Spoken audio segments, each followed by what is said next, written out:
Hello, my name is Ben Hooks.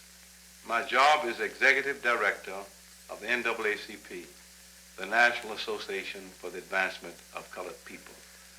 The film series we are about to present is about the black experience in America.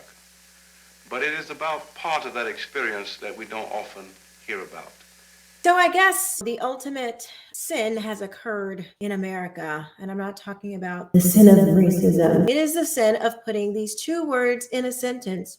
No context, no nothing. Just the mere fact of these two words being in a sentence together makes it a heinous crime. What's up, everybody? Thank you for watching another episode of the Quisha King Show. We all have heard all the hubbub about the Florida Standards. Clearly, no one has actually looked through the standards because they would know that it is a comprehensive standard. Meaning it covers the whole thing. It covers the good, the bad, the ugly of American history. It covers the atrocities of slavery. But there is one line that says that slaves use their skills to benefit themselves. I'm paraphrasing. People are taking that to mean that this curriculum is supporting the idea that slavery benefited the slaves. Such a bizarre take, especially from those who are associated with the NAACP, because the NAACP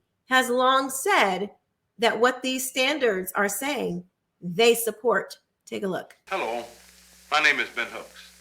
My job is Executive Director of the NAACP, the National Association for the Advancement of Colored People. The film series we are about to present is about the black experience in America. But it is about part of that experience that we don't often hear about.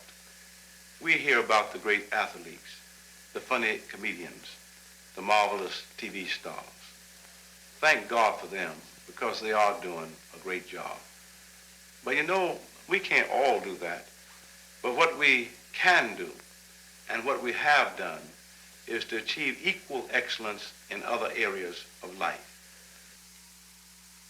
Welcome to an adventure story. It's an exciting story, filled with pirates and battles, escapes, terror, pain, revenge, kidnappings, secret meetings, and happy reunions. It's a sad comment on the world. But think of this a minute. So often, great art and great achievements are born out of anger, alienation, and frustration. The famous historian Arnold Toynbee called it challenge and response. So you see, from the seeds of slavery in America came the fruits of culture. And so, the enslaved people of many West African cultures were put to working in the land. Raw, unskilled labor. That's what a man was bought and sold for. But the realities of life reawakened cultural instincts. To keep warm at night, quilts were fashioned out of cast-off clothes. The patterns instinctively followed half-forgotten African designs, still seen today in modern textiles. Old skills were quickly relearned. Slave owners found that many slaves made excellent blacksmiths. Woodworking skills among the slaves were put to use in carpentry tasks, furniture making, and wood carving. Since skilled labor was hard to find in colonial America, slaves were always in demand as masons, cobblers, locksmiths, tanners, bookbinders, silversmiths, and engravers.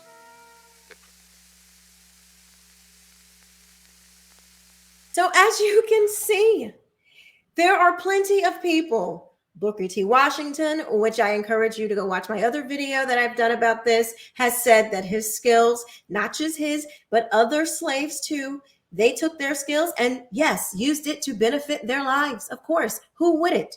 Of course you did. You always take some, you try to take a piece of a traumatic situation and you use it.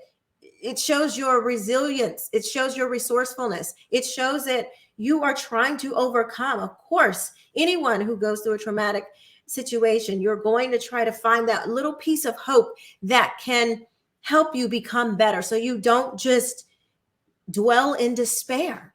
That is what you will do. That's what you will resort to, just dwelling in despair if you don't find something to catapult you to that next level. And even in my own family, my great-great-grandfather was born a slave, bought his freedom, taught himself how to read, and acquired hundreds of acres of land that my family still lives on today.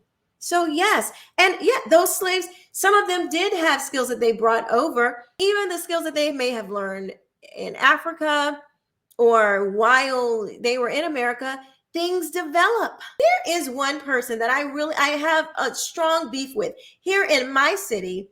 He's a school board member, Daryl Willie, has the audacity to make t-shirts that has this asinine idea. He's on the school board. So you mean this is really telling for someone who's on the school board. He must have not even bothered to look at the standards, because you could not look at the standards and then go and make a t-shirt like this in good faith. You couldn't do it. So either he's lying to you or he hasn't even bothered to go look at the standard. Either way, that's not what you want on a school board. How dare you? Daryl Willie is not being a good representative for his constituents. Certainly not for the children, by promoting a lie. That is deceitful, and he needs to apologize. It is a broad view, and it's a in-depth view of slavery in America. For those of you who think that, I would advise you to take an inward look at yourself, because there is something really broken within you if you don't understand that as human beings, we need to hang on to hope. We need to hang on to something that is going to help us overcome. You need to examine your heart when you don't understand that. Even one of the Florida Standards work group member, Dr. William Allen, came out and blasted Kamala Harris for her comments. Let's take a look at what he said on the Megyn Kelly show. My reaction was incredulousness. The very idea that the sentence that was being quoted refutes the charge being made against it should make it unnecessary for anyone to have to speak out about it. Grammar, for people of basic literacy, sufficiently refutes the charge. So it was I was incredulous. I couldn't believe, but then I came to understand this really had nothing to do with the standards. It has everything to do with the larger agenda, starting with the teachers' union and their allies, and of course, carrying it to the level of the vice presidency in order to give it heft. So this agenda is to not just to affect the teaching of African-American history, but to continue to impose a mantle on the entire country that accounts for slavery as the soul of America and discounts the accomplishments of America. That's what it's about. So I was incredulous. I spoke up, of course, immediately, because as you rightly cited, it is categorically false to say that we embrace the positive good school of slavery. Nothing could be further from the truth. So as you can see, there's virtually no one that actually really believes this lie that Kamala and Daryl Willie and the NAACP, The View, none of these people actually believe it. They're just saying it for a political hit job. And we need to do better, because this is about the children. It's not about politics. And the last thing I'll read to you is these words this is from a man who was in a Nazi camp. Okay. Listen to this. This is from The 7 Habits of Highly Effective People by Stephen R. Covey. In answer to those questions, let me share with you the catalytic story of Viktor Frankl. Frankl was a determinist raised in the tradition of Freudian psychology, with postulates that whatever happens to you as a child shapes your character and personality and basically governs your whole life. The limits and parameters on your life are set, and basically you can't do much about it. Frankl was also a psychiatrist and a Jew.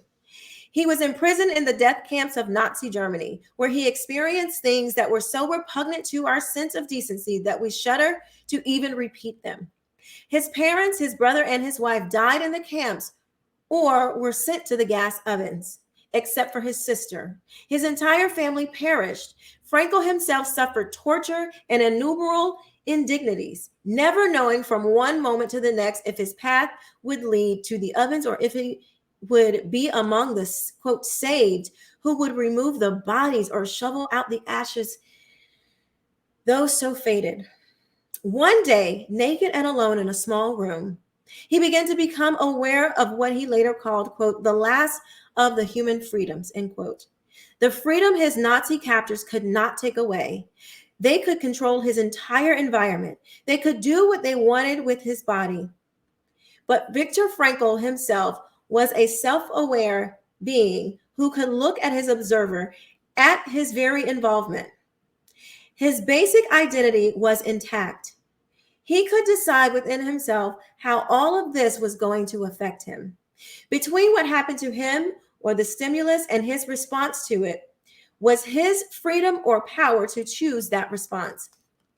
In the midst of his experiences, Frankl would project himself into the different circumstances, such as lecturing to his students after his release from the death camps. He would describe himself in the classroom in his mind's eye and give his students the lessons he was learning during his very torture. Through a series of such disciplines, mental, emotional, and moral, principally using memory and imagination, he exercised his small embryonic freedom until it grew larger and larger, until he had more freedom than his Nazi captors. They had more liberty, more options to choose from in their environment, but he had more freedom, more internal power to exercise his options. He became an inspiration to those around him, even to some of the guards. He helped others find meaning in their suffering and dignity in their prison existence. In the midst of the most degrading circumstances imaginable, Frankl used the human endowment of self-awareness to discover a fundamental principle about the nature of man.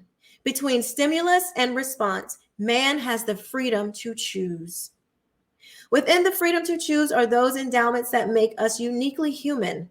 In addition to self-awareness, we have imagination, the ability to create in our minds beyond our present reality. We have conscience, a deep inner awareness of right and wrong, of the principles that govern our behavior, and a sense of the degree to which our thoughts and actions are in harmony with them.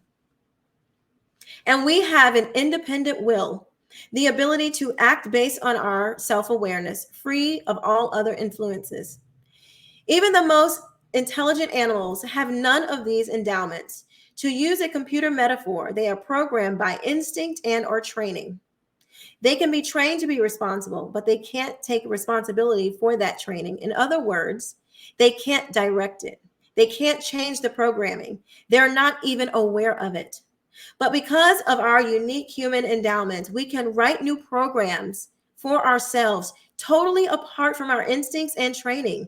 This is why an animal's capacity is relatively limited and man's is unlimited. But if we live like animals, out of our own instincts and conditioning and conditions, out of our collective memory, we too will be limited. This deterministic paradigm comes primarily from the study of animals, rats, monkeys, pigeons, dogs, and neurotic and psychotic people.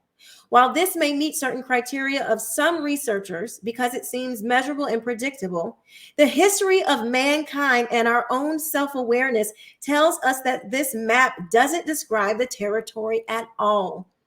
Our unique human endowments lift us above the animal world. The instinct to which we exercise and develop these endowments empowers us to fulfill our uniquely human potential. Between stimulus and response is our greatest power, the freedom to choose. And just this other little part, it says, it means that as human beings, we are responsible for our own lives. Our behavior is a function of our decisions, not our conditions. We can subordinate feelings to values. We have the initiative and the responsibility to make things happen. Look at the word responsibility. Response, ability, the ability to choose your response. I'm reading that to you because as we are talking about this, children are listening to what we're saying. Children are looking at how we respond. And if the message that we're going to send to kids is, if you go through something terrible, there's nothing for you to do. You just have to wallow in it and just in despair.